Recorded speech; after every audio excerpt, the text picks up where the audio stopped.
Don't let the fear of being alone make you settle for something less. It is not just being alone that worries us, it's feeling alone that worries us. This is our opportunity to get to know ourselves. If you want someone to fall in love with you, we have to fall in love with ourselves first. Our biggest mistakes are that we try to get to know others' interests before we know our own. We try to learn about everyone else's favorite color and movie before we know our own. And we learn to know what makes others happy before we learn what makes ourselves happy.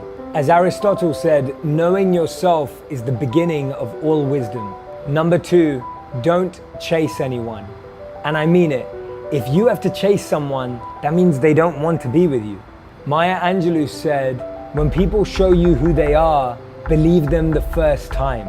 This is your time to chase personal growth, to chase your development, to chase your dreams, your passions, your potential, and your purpose. Not chase another person. Number 3, use this time to start new hobbies, new interests, or maybe even something you forgot you loved to do. Maybe there was something in your childhood that you've now left behind. Maybe there's something that you used to turn to that you've forgotten about. Recreate that, relive that, bring that back into your life with this extra time that you now have. Number 4, our happiness is so closely linked to how much we are progressing, how much we're learning, and how much we're achieving. Start listening to a new podcast, maybe more TED Talks, maybe reading new books. This is your time to learn. Number 5, learn to live with intention.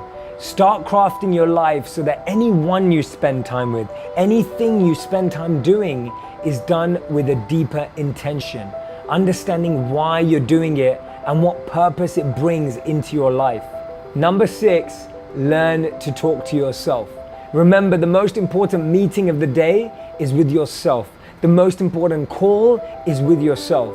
When you're able to interact with yourself, understand your emotions, and navigate your mind, you're starting to be comfortable alone. I read a study where men and women were given the option to either spend time alone with their thoughts for 15 minutes or give themselves an electric shock.